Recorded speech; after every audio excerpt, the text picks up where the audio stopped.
welcome to Jazz avec moi, the podcast where we will talk about everything from life, career, and entrepreneurship from a TCK perspective. My name is Mutoni, and I will be your host.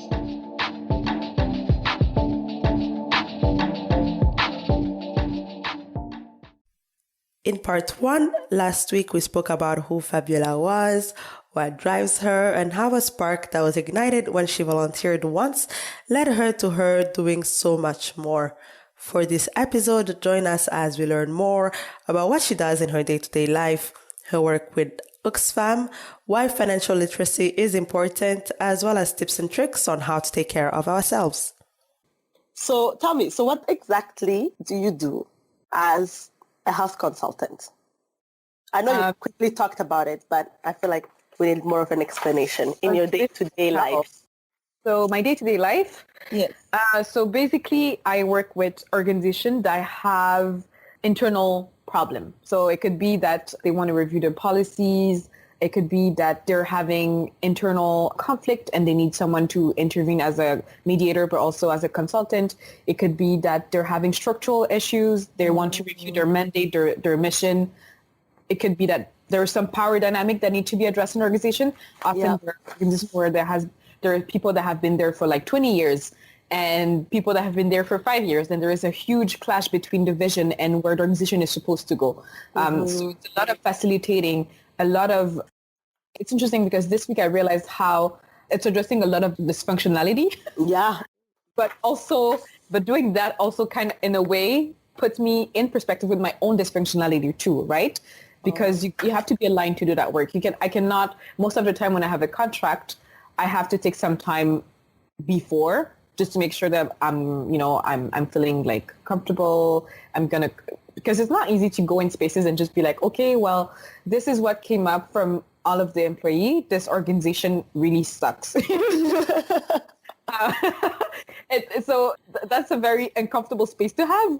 Yeah. So it takes a lot of preparation to hold that truth in a very comfortable way, but also come up with proposition or solution or, So basically it's really working to strengthen internal structures and allow organizations to feel supported in the program and services that they provide outside. And so that's how my day-to-day looks like, basically. Yeah. Okay, so it's like a form of change management, I would say, right? Yeah. Because you're basically, helping these organizations go through, a period of change and, whatever that change might be. What do you like about the job? I feel like one thing is that it allows me in a way to like bring perspective to people, and often lack perspective when we've been into our day-to-day too much. Yeah. So it's always refreshing to be able to be that like outside person who comes with a new perspective and people are like, oh my God, how come we didn't think about that? Right. And you're like, well, because you've been so much into your little issues amongst each other, or you've been in this organization for 40 years. So it's actually normal that you're not capable of having that step back. So, and it's really refreshing to come up with that. And I was saying that it's also something that helps me in my personal life because I'm capable of understanding sometimes what kind of help do I need, right? Because a lot of my work is actually providing the help that our organization needs, but it's really intertwined often with personal interaction too. And also because it's not only a question of organization, it's often a question of humans too. How do humans work together? Yeah. I do a lot of work around anti-racism in workspaces too. And anti-racism work, anti-oppression, it requires to address a lot of interpersonal dynamics. And that's not easy. No, I can imagine there would be quite a bit of tension and people being defensive during discussions such as those, right? A lot of. The good thing is most of the time it's organization that calls us and are like, yes, like, so one of our employees told us that we're racist. So we need to, but we believe that we're not, but we're calling you because you are, so we can have a diversity 101 training, right? Yeah. And what we do is like, But it's good because the organization that I work for, it's really not like we're going to address your need, but we're also going to give you more according to what we see that you really need. So it puts people in a very uncomfortable space, but in a way that allows them to grow and also, change. And doing that, such a profound and deep work is so beneficial for myself too, because I'm capable of doing that work with myself in so many different ways. And as I was saying, also asking for help, which is something that I think in the African community and in the Black communities, we're not taught to actually look for the help that we need, whether it's actually saying that we don't know or that we're lost or that we took we made a bad decision. You always have to ask, especially as Black women and African women, as if you have it all together, you know? Yeah. Oh, wow. So everything that you do is so perfect. Yeah. And that's hard because it's not true. Like most of the time we're all trying to figure it out, right? So I feel like it actually allowed me to be vulnerable with my friends, with my family, and even with people that I don't necessarily know. Yeah. And also know when I need some professional like help. There's when one of my friends can actually just listen to what I have to say and actually really need to like have a massage or go to see an acupuncture or just there's some stuff that like our friends or family shouldn't carry just because there are people who are paid to do that. And who are trained for it, right? Who are trained for that. Manage that. Because like you said, sometimes maybe they will help you in the best way they can, but sometimes need a little bit more than that. For that. Yeah, totally. And then what do you find hard about it? So my job or Yeah, your job. So as I was saying, I know that I'm a very versatile person, but I feel like my job is ask me to be the most versatile person that I can be because it's a horizontal structure, which means that we don't have a boss. So I'm kind of my own boss. Yeah, that's awesome. Okay, but it comes with responsibility. Yeah, which is good. So I make my own schedule. I meet with clients when I want to, like I actually arrange when I want to meet them. We also so it's horizontal. So there is no hierarchical, we're all consultant, but we also all have an administrative portfolio. So for example, I take care of the finance and fundraising of the organization. So it requires me to like build up the financial plan, work with the auditor, work with the accountant, also participate in developing project with funders, attending meeting, and at the same time doing consulting work with other organizations. So so much. And I feel like it's great because I feel like it has really allowed me to explore ways in my personality, like things that I would have never thought that I could be capable of doing. But for example, wearing the 3 different hats in 1 week. Yeah. That was very difficult because the previous job that I had, I only had to wear 1 hat, which was fundraising person. So just had to look for the money for the organization. So that was hard, but like at least it was only 1 hat. Now I have 3 different hats and I have to just like find a balance between the 3 of them. Yeah. And so the getting to find the balance was really hard. That was what was the most difficult. That was the most difficult thing I had to do.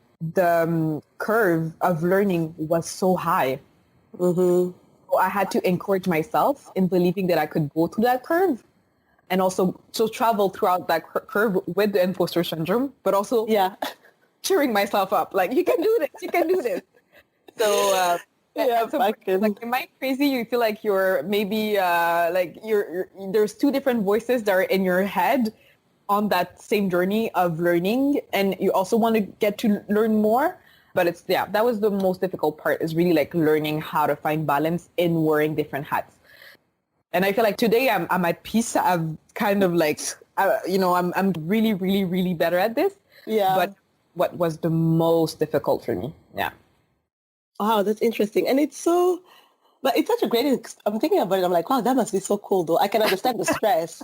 I totally can understand the stress of having to do your job. Well, it's all your job, but having to do the consulting, go see the clients, and then the next second you're like, okay, what does the financial plan look like? Where are we going to get money from? And then the next second doing something else, but you're gaining so many skills out of different this, you know? Yeah, I have never had any financial skills before financial training, like nothing. Now, like I'm very comfortable doing annual like budgets, work contents. I can understand the conversation. I can, so I would have never have access, I think, to that knowledge if it was not because of that job. Yeah. Yeah, and that's such like an asset. Those are skills that now that you have them, they're not going to go anywhere, You can even use them if you want to start your own project on the side or do your own NGO in the future or business or any other project. Right? I feel like it impacted my way of, let's say, the way that my own relationship with money, for example. Being in charge of an entire, the budget of an entire organization. Yeah. Kind of like impacts the way that you actually control and use your own money too. That's so interesting. That's so interesting because I guess now you're really understanding the plus and the minuses. So now you go back at home and you start looking at your own plus and minuses. Exactly. I understand every single transaction, the impact that it has, But that's another thing that I think is so important because we also don't learn how to do that. We grow up and people are like, okay, save money. Yeah, but what do you mean? And how much is saving? Like, how much is saving enough, Yeah. And then, okay, am I going to put it in just a normal savings account or am I going to go put it in, I don't know, the TFSA, like all the different mechanisms that exist in Canada to manage your money that you don't know until you're in debt. You're lucky to find someone who will explain it to you. Yeah, so that's awesome. That's awesome. It's true that financial literacy is something that is really hard to have. And it's really it's something that I've started to be more and more interested in because, first of all, of my dyslexia. So I had, when I was in high school and in primary school, I was so bad in that. And I've started understanding that it's more because I was told that I was bad at it. Okay. I was actually really bad at it. And also because I had to learn differently. There's different ways of learning and often our academic structure, whether it's through primary school or high school, really promotes a unique way of learning. Yeah. So if you have a different way of understanding maths, you're definitely going to be behind.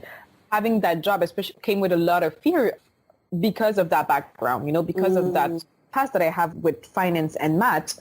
And then the more knowledge I'm getting, the more impressed I am of myself because I'm like, wow, I can actually do this. I actually understand this. I'm actually capable of even talking about it with people and they can understand it. And I'm understanding more the importance of financial literacy. Yeah. And it's something that now I'm like, I actually would want more people to understand how to, deal with their finance and their annual budget. And weirdly enough, it's something that I would have never thought I would do in my entire life. I feel like if I would have told that to myself or my dad 5 years ago, we would have laughed and just say that person is crazy. And so I feel like life really brings you into spaces that are, unexpected, really. Unexpected. Yeah, that's awesome. Yeah, and financial literacy, that's another whole topic too, because that's one of the things that can really impact your life, and it can either set you up for success or it can really slow you down in achieving goals that you have set for yourself. And I'm always trying to think of ways of how can people learn, is it, let's say now, every time students come to school, like should organization like MAS or other African student organizations start doing like classes, like an event, like come, we're going to talk about money today or things like that. Like I'm always trying to think of what are the ways that we can teach each other so that we can understand a little bit more. Yeah, we can be more financially literate and make better decisions ahead of time, like right at the beginning, right when you come and you're starting to study, not 5 years later or 10 years later, Yeah, even because I feel like, yes, it's important for students, but it's even more important for people who are age, like in the late 20s, because if you have had that access to that knowledge, then it means that whatever financial decision you're taking on your day-to-day has such tremendous impact, on your future. I feel like as a student, yes, definitely we should have access to that. But the more we grow and the more we're taking decisions that will maybe be irreversible, at some point. It's true. Yeah, I was thinking as a student because I was thinking like, oh, that's when you kind of enter the adult world, but I guess there's still us, like we're not lost causes, like there should still be opportunities for us to redeem ourselves, redeem ourselves. And then my last point that I wanted to ask you about is the youth boards that you're part of. You talked about the OFAM one, and then you talked about I think it was with the city of Montreal. How did you get on those? Like, where did you find them? How did you get involved? So I applied.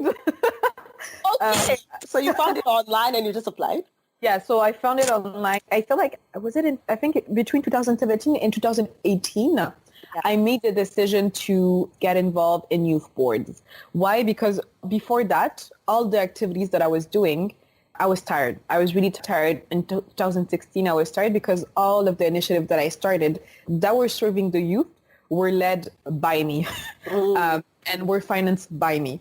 And at some point, yes, you can create a lot of organization. Yes, you can finance our school in Mali, finance the hospital in Congo, organize different marches. But I was really, really tired. Yeah. I also felt like I really wanted to continue doing that work, but I wanted to feel supported.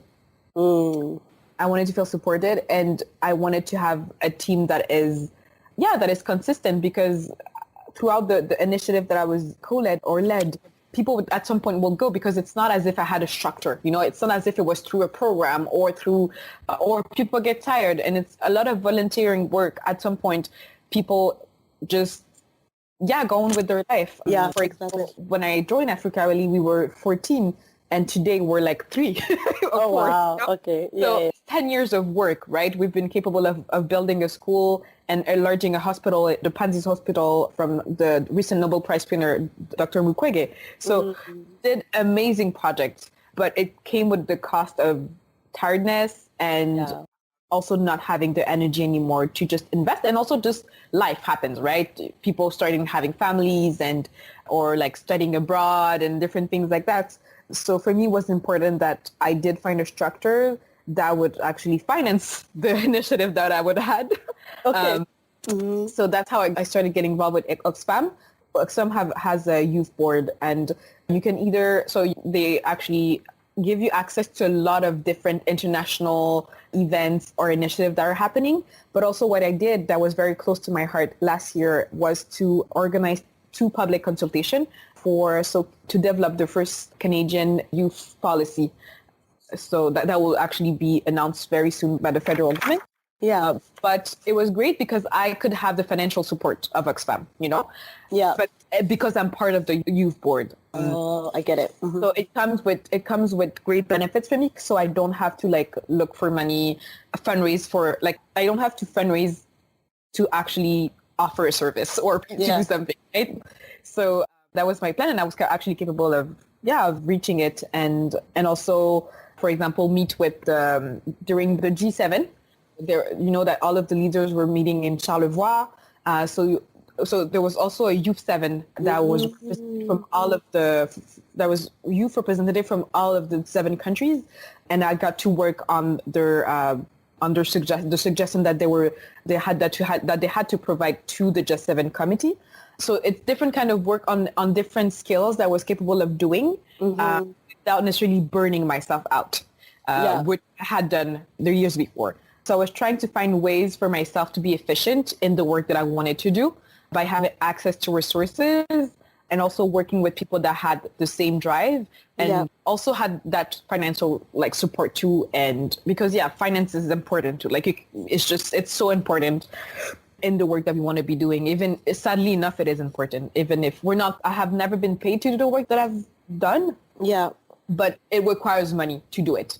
In the sense that if you want to organize a public consultation, for example, you have to have a space, you have to have food, you have to have, the different materials. So it will require money that at some point I was just tired of either giving my own money to my own project or using in advance to actually those initiatives. Yeah, that's so smart, huh? Because like you said, one of the biggest constraints and one of the things that you're probably most stressed about was the money. So you just found an alternative way of getting money without fundraising all the time.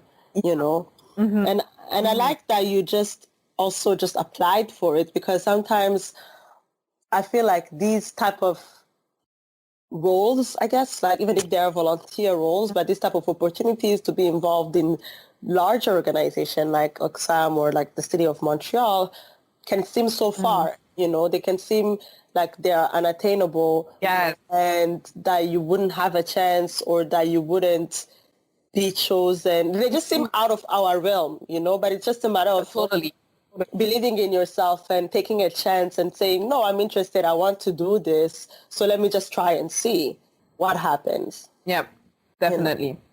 And I feel like I had gained so much experience. And for me, I also felt like they were gaining something to have me. Of course. At this point, I was like, I feel like you're also gaining something, you know?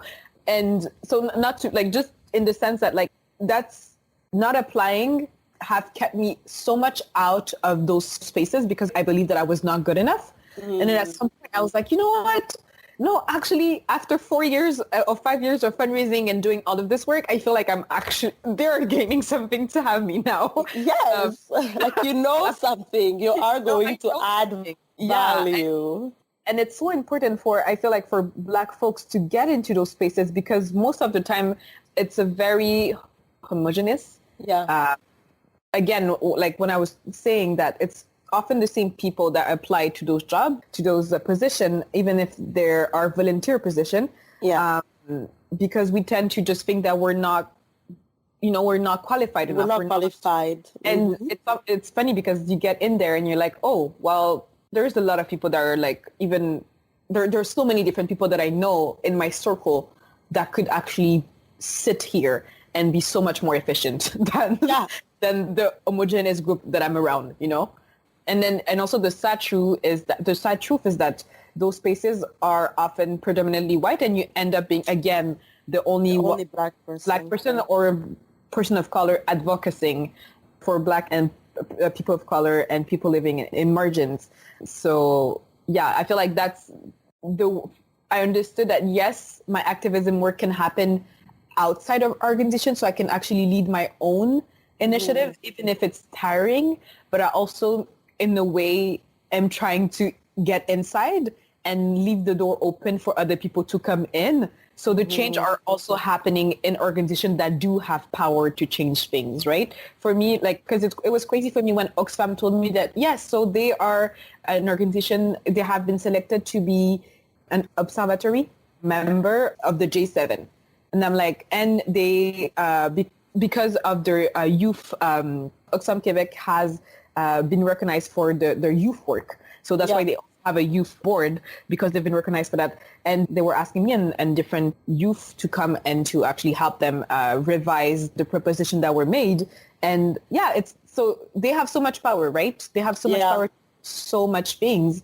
And I feel like that's where also we have to get there to actually be able to bring the change that our community wants to see and also needs to have, because no one is going to, again, like coming back to when you're the only Black woman in the space, no one is going to make you feel comfortable, or no one is going to help you unless you do it for yourself, or you do it.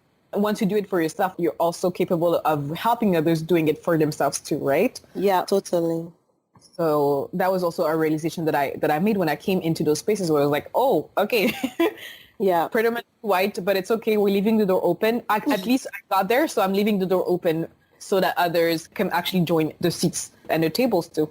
Yeah, and they can see like, oh, you can do it. Then first of all, it shows that they can do it too, which is so important, right? Yeah. And like you said, you cannot be the only voice. Like your experience is so different from, let's say, someone who was born and raised here, or somebody who, like, there are so many factors. Like Black people, we're people. We're so different. We're so different. You know?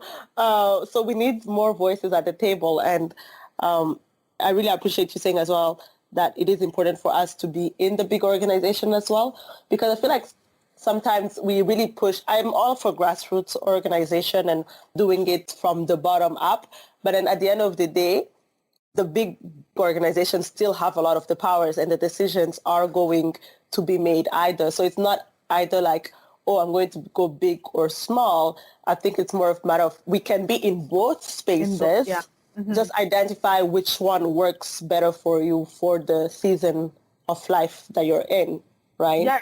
And also just having clear boundaries. For me, I know that I would always work with grassroots organization is part of myself. Yeah. But now I'm like, I'm not going to burn myself down. I'm going to continue this work, but be gentle with myself. And I'm going to also continue doing this work in bigger organization where I can actually have the funding for it, right? It's a question of balance, but also in both spaces, it's also a question of taking care of yourself because both spaces requires so much, whether it's through, just like surviving, like being the only person of color or Black person in the organization that requires a lot, or leading initiative or leading a small organization with such small funding, and that requires so much of extra work just to get one thing done. And in both ways, we tend to burn ourselves down. And we've seen that like with the rise of mental health issues in the Black community, and especially in nonprofits. And I'm pretty sure also in the business world too. But I feel like there's also that question of taking care of ourselves, because we feel like we always have to overwork and overshow that we're capable, or so I feel like that's something that I'm also learning how to set clear boundaries, and also knowing that what I'm doing is already enough, you know? For sure. So now that you can look back, you know, like from when you came and then you started getting involved and then to where you are now, what advice would you give someone else who's trying to sort of do what you're doing? That's an interesting question. I don't know. I guess, taking care of, finding something that you're passionate about and starting gradually. I feel like starting, most of the time when we start with a lot of intensity, we tend to be burned out more easily. So I feel like learning gradually allows you to actually test your boundaries and understand your limits and know like what feels good and what doesn't feel good. So it actually gives you the opportunity to experience things in a very conscious way, you know, which I've lacked a lot. I've either like jumped in the project with my head and didn't sleep for like 4 days, didn't eat. And now that I'm thinking about it, I'm like, this could have happened in different ways, you know? And the repercussion of that is definitely that I had moments where I was really broke down because I was just extremely tired and I didn't really know where to look for help. I had moments where I was burned out. I was tired. I couldn't move. I couldn't think. Just because I have done so much. Yeah. And I just didn't really took the time to reflect. Yeah. To also think all the work that I'm doing, where is it? Où est-ce que ça s'enracine? Where is it grounding itself in a way? So I feel like finding something and taking the time and doing it consciously, and also having mentors, people around you that you can go and talk to, so that they can also because I feel like if I would have had some mentors around me back then, they probably would have told me, okay, you're doing too much, stop now, you know? Yeah, it's true. And now I know that my circle, my close friend, the people around me will tell me if I'm doing a lot, they'll be like, slow down, you know, you're going to burn yourself. And it's something when you're moving to Canada or in the States, as countries that are always proning hyper productivity, we do. And as a person of color, it's a mix. You're trying to show that you're capable, and you're also trying to, so the hyper productivity can reach like un moment tellement élevé that it's going to cost you either your mental health or yourself, right? Yeah. So so doing this work is great, but I feel like it requires to do it carefully, with care, and with people around you to support you. So No, that's good advice actually, because and it's so true when you were talking about going into something like with so intensely and then feeling burnt out. Because I feel like with a few things, like with projects I've tried to do, I've got always like run it at 110%, even when I'm so busy with life that honestly I should not be doing this. But I'm like, no, I want to do it. I'll find a way. But then I end up getting burnt out and then I end up dropping it, you know. So I'm trying to learn how to do it in a more maybe like not as fast or not as intense as I would like, but at least in a way that would be sustainable for the long term, you know. And I think that comes with learning about yourself and learning when you're too tired and saying, it's okay, if I don't work on this today, I can do it tomorrow. And it's not going to be the end of the world. Like you said, being gentle on yourself. And that comes with practice and then realizing that the world keeps turning. Yes, definitely. And I feel like in everything, whether it's through our relationship, our work, our academic work, there's a certain work that we can do and provide. Sometimes we also just need to let time make its own work. No? Yeah. So there's something that belongs to us, and sometimes there's just some work that doesn't belong to us, you know, and we just have to let the universe or time do it, you know, at the right time, at the right moment, instead of like deciding when is the right time, right moment for everything to happen at the same moment, which often, yes, can work on the short term. But again, when we're talking about sustainability, it just cannot work on the long term. Yeah, and then, that's so true. Huh? And also, and I think that comes with learning how to let go, because I think we like to plan. Like, I'm a control person. I like to plan. I like my life to be organized a certain way. This is how it was supposed to go, you know? So if it doesn't go that way, then what do you do, you know? Yeah. 100% on that. I'm a planner too. Yeah. And so learning how to let go is also, it's hard, but it's a life skill. We need to learn how to do that. Definitely. And so where do you see yourself in 5 years? That's the question. This is such a hard question. But it's funny because when I read it 2 days ago, I was like, oh, this is such a hard question. But then today I was just taking some time for myself and reflecting on different things that were important for me. And I answered that question without even necessarily making the link. And one of them was important. Yeah. So when I scrolled down to the question before our conversation, I was like, oh, interesting. I replied to this earlier today. Yeah. And one of the things that I was thinking about is that, so 5 years, I'll be 31. Yep. And definitely want to continue doing more work within myself, because what I've learned is I can do anything that I want, but I cannot have everything. So this requires a lot of alignment in myself, and finding the right balance within myself to know exactly what am I going to look after, what am I looking after, what do I want to dig into within myself, what do I want to repair, what relationship are important in my life moving forward. And that impacts a lot the person that I am outside of the world. So the work that needs to happen within myself to prepare me for the work that I need to do outside of the world. So definitely continue doing more work within myself, because I've seen so much benefits from that for the last couple of years. And I'm very happy to be spending more time walking by myself, you know, tapping into my creative spirit, because I'm a very creative person. So I'm investing a little bit more time into like painting, writing, reading, building stuff, decorating, things that are not political, that are not related. There are just things that make my soul happy and just nourish my soul, you know, and allows the kid that is in me to still be alive and just be something that I still want to continue investing in the next 5 years. But also work-wise, I was thinking that I still want to be able to have a job that gives me the flexibility to do different things. Because I've realized that I'm someone who likes wearing different hats, even if it comes with costs.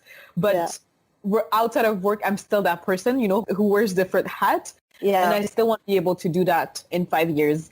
And of course, having a family, I think it's something that is important for me. And I was reflecting earlier today where I was like, I want to find myself as a whole, but also find someone that completes me, you know, and also build a vision or, you know, invest in something that is bigger than myself. And I feel like family is extraordinary example of building something that is bigger than yourself.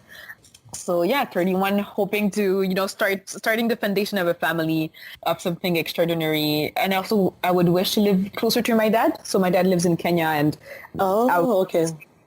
Yeah. So I was thinking in the next 2 years, I have this plan where I wish to be back in Kenya to be closer to him. Yeah. Just because I'm realizing that time passes, whether I like it or not, whether I want to see it or not. Yeah. I just feel like my dad is not that old, but I also feel like these are the last year where I would be able to just live with him, you know? That's very true.